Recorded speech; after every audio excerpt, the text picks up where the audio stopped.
Today I messed up thinking I was alternative. This was a while ago, so maybe outdated for this sub, but it's a screw-up nonetheless, albeit a minor one. It's a story I've told friends over the years and maybe you might enjoy it. In the fall of '93, and having just turned 18, I headed off to university on the other side of the country. Unfortunately, due to my late admission to the school, I was put on a waitlist for residence. This meant I had to find my own place to live unless something opened up in the dorms. My parents had some friends in the area and they generously offered to take care of me until I could find a place. They had 2 sons, one who graduated the year before, and the other who was just starting his last year. They were great to have out of the gate, showing me around and helping to get my bearings in my new city, even sneaking me into a couple bars and helping me with the confidence to chat up a few girls. After a few days of checking out ads in the newspaper and enjoying Frosh Week activities, I found out about the university's off-campus housing office. I went in to look at the bulletin boards of ads looking for roommates, etc., and I noticed a few mentioned that they were looking for roommates who enjoyed an alternative lifestyle. Perfect, I thought. I am into Pearl Jam and Nirvana. I love alternative music. So I just focused on all those ads and ignored everything else.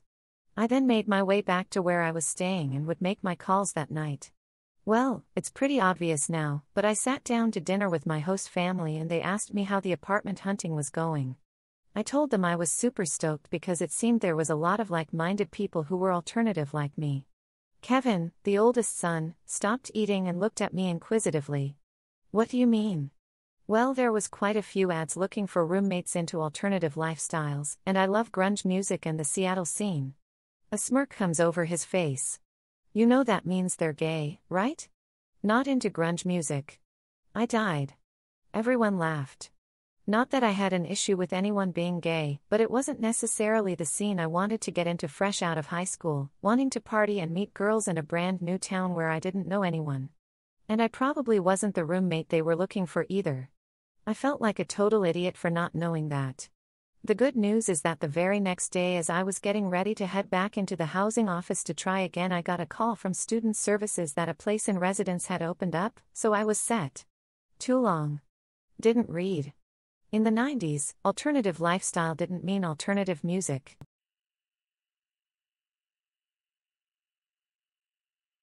Today I messed up by chemically burning my nipples off. And no, it wasn't even done during kinky time. 22 female here. It all started 3 months ago when I got my nipples pierced, secretly, away from my controlling parents. Absolutely loved them straight away. They look super awesome, they suit me so well and I'm very happy. Highly recommend, if that's your thing. The only problem, of course, with nipple piercings is the very long healing time. It generally takes almost a year to heal.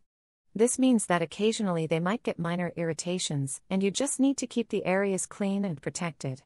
Well, this week, I had been struggling with a rather persistent infection.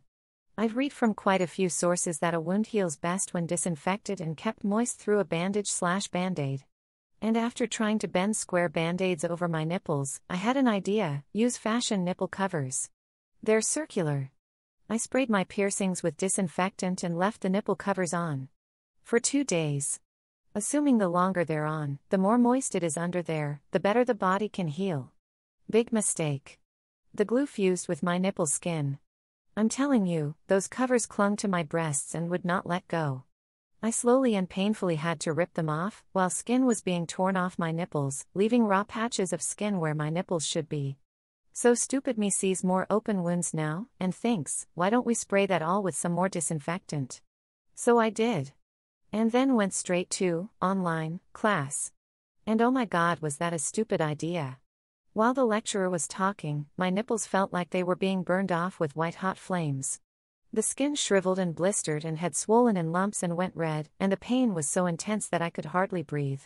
Eventually I had to tell my parents about why I'd been calling doctors and nurses all afternoon and referred to emergency. This was not how they were supposed to find out about my piercings. They were not pleased. So fast forward to 6 hours later. Now, my tits look rather ridiculous, like someone tried to draw a pair of boobies but totally made the nipple parts way too big and totally uneven and lumpy. They're all burned and blistered and look like Zuko's face if he was burned on both sides. A lesson learned: don't spray antiseptic on raw skin. Too long. Didn't read. I sprayed my piercings and surrounding raw skin, from pulling off band-aids, with antiseptic, and chemically burnt my nipples.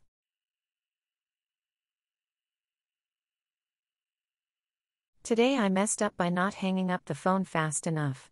So my dad and I were on the phone, on speakerphone, because I'm hard of hearing and I like playing games while taking a call, and my husband came out of the shower, sat down and listened for a while.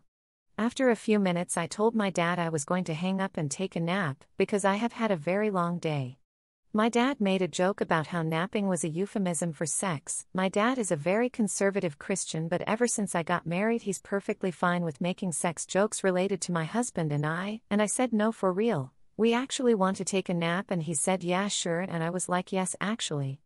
Then I said bye and thought I heard him hang up.